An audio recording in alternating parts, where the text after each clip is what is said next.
Ini baca, habis selesai baca, dicium. Untuk apa dicium? Jadi dipakailah akalnya itu. Dan kalau sekiranya masih bodoh, mbok yo jangan tampil di depan umum.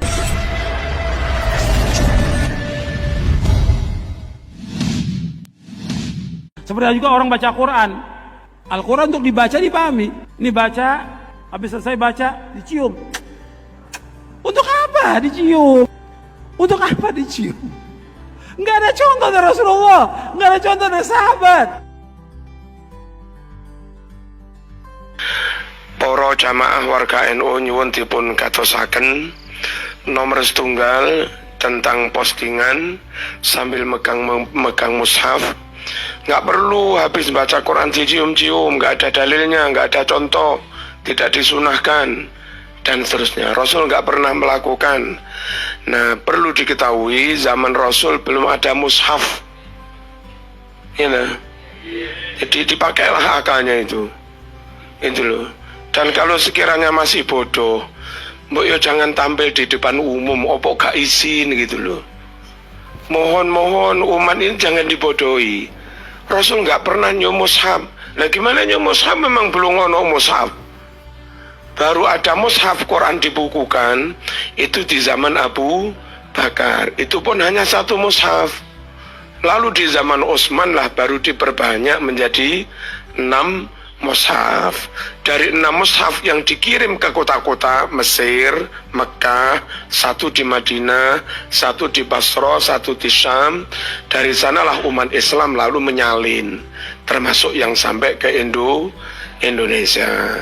Jadi Nabi nggak mencium mushaf bukan karena membid'ahkan atau apa, memang belum ada mushaf. Perkara zaman bilang nggak dicontohkan Nabi, ente pakai Quran digital, ente pakai Quran cetakan, ente pakai Quran terjemahan, ente pakai Quran ada titiknya, ada syakalnya, ada harakannya, itu juga nggak dicontohkan Kanjeng Nabi. Terus mau apa sampean? Ojo, paham ya?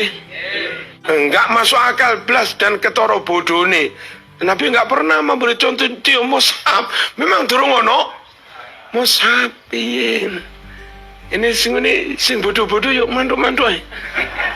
Ustadz bodoh pisan sing ngrungokne yo bodoh pisan klop. Napa kuadrat nih?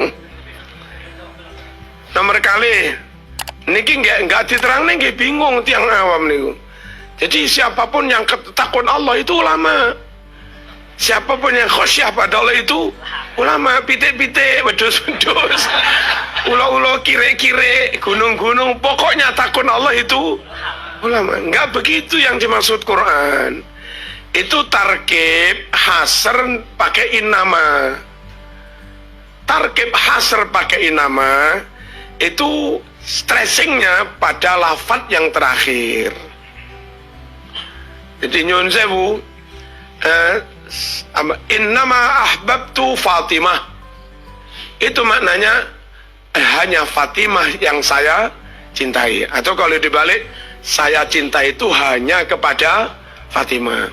Kalau ditambahi kalimat lagi, maka stressingnya ya kalimat yang terakhir lagi. Innama ahbabtu Fatimah lidzakaiha. Saya mencintai Fatimah itu hanya karena kecerdasannya. Bukan karena cantiknya, kayanya, bukayanya, bukan. Hanya karena pokok pakai innama, itu stressingnya kalimat yang dihasr, itu kalimat yang terakhir. Nah ditambahi mana? Innama ahbabtu Fatimah, innama ahbabtu Fatimah lidzakaiha fil ulum ad-diniyah. Terjemahnya lain lagi. Saya mencintai Fatimah hanya karena kecerdasan Fatimah di bidang ilmu-ilmu agama, bukan di bidang matematika dan yang lain-lain. Paham ya? Nah, kalimat Quran innama yakhshallah min ibadihil ulama, itu maknanya bukan kok syukur khosyah berarti ulama, pitik-pitik ulama, enggak menukui. Akhirnya pitik-pitik barang mau nyun sewu mau cobai diserbani wedus-wedus di Serbani dicobai, marung ngono dijak aksi. Aksi apa? 1 2 3. Iki aksi para ulama yang khasyatullah. Ojo ngono.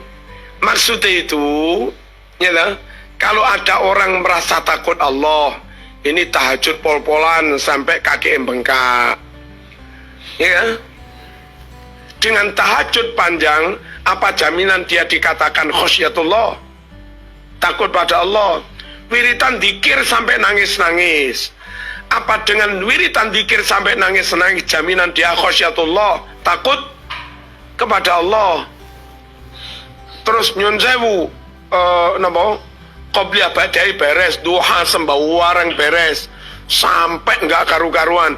Apa jaminan dengan melakukan itu khasyatullah? Dia orang yang takut Allah. Umroh ben minggu budal, ben wulan budal, pokok saumuri umroh ping 1000. Apa jaminan dengan begitu dia disebut khasyatullah? Kata Quran, yang bisa khasyatullah hanya ulama. Lafaz ulama kan yang terakhir.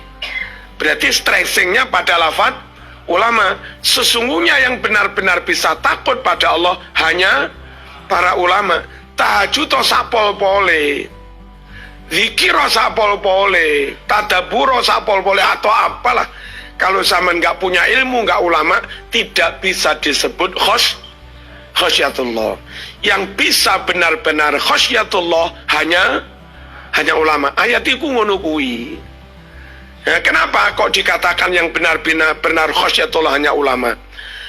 Benar-benar khasyat Allah, takut Allah, nyembah Allah, ngibadah Allah, itu jika satu, dia ngerti betul siapa yang disembah, mantep tauhidnya, mantep ilmu akidahnya, dia ngerti betul bagaimana cara menyembah, fikihnya, syariatnya, tata caranya mateng tenan, sak dalil-dalile. Halo. Terus iso tenan konsentrasi hati madep panteng ning Gusti Allah. Kana dendam, kana dengki, kana riya, kana apa, madep ning Gusti Allah. Tasawuf pol. Ngerti?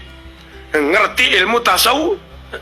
Nah, yang mantep ilmu tauhidnya, akidahnya, ngerti betul siapa yang disembah. Mantep betul ilmu syariatnya, toto corone nyembahi gak salah blas. Toto corone golek rezeki gawe sangu nyembah juga enggak salah blas. Terus noto atine bener. Siapa yang bisa begitu? Ngerti tauhid pol sak dalil-dalile, ngerti syariat pol sak dalil-dalile, ngerti carane noto hati pol sak dalil-dalil. Siapa itu namanya? Kan ulama. Ya bener. Kalau bukan ulama, sujud sak pol-pole, engledek sujudnya keliru, sikile nggak mancat. Nggak sido tiarani nyembah tenan, nyembahi keliru. Halo, nggak sido tiarani wedi Gusti Allah teman, nyatane nglanggar hukum pangeran karo. Tiba sujudku keliru karo. Sujudnya pol-polan, ngibadhe pol-polan, tapi tanpa ilmu. Ini lek kopian sujudnya. Baduke ketutupan tambahan.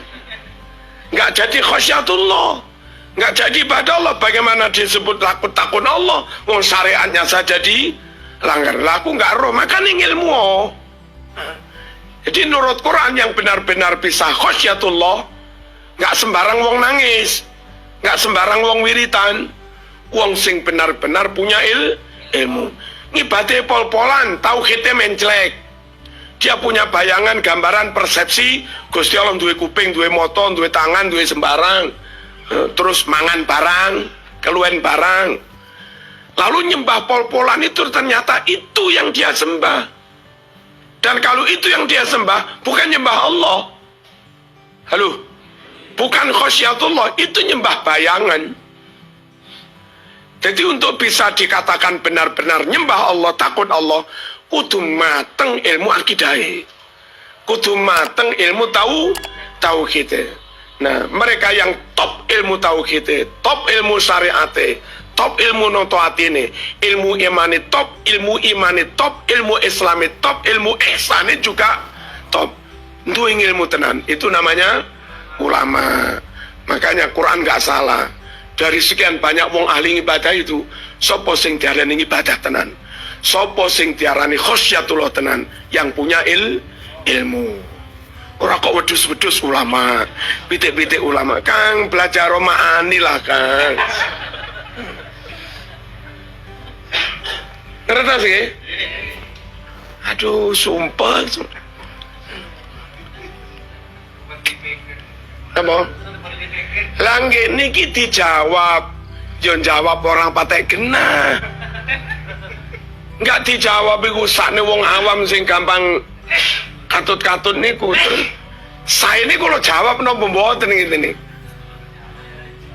Terus pundi? Kula mboten niat bantah piyambake. Nek niat mbok menurut yang awam enten sing ikut-ikutan terus salah paham. Tujuan kula ben sing awam niku enggak katut-katut. Perkara dhek ngono wis dhek hak asasine. Ati mlebu neraka ya hak asasine lho. Masuk ya tak peksa.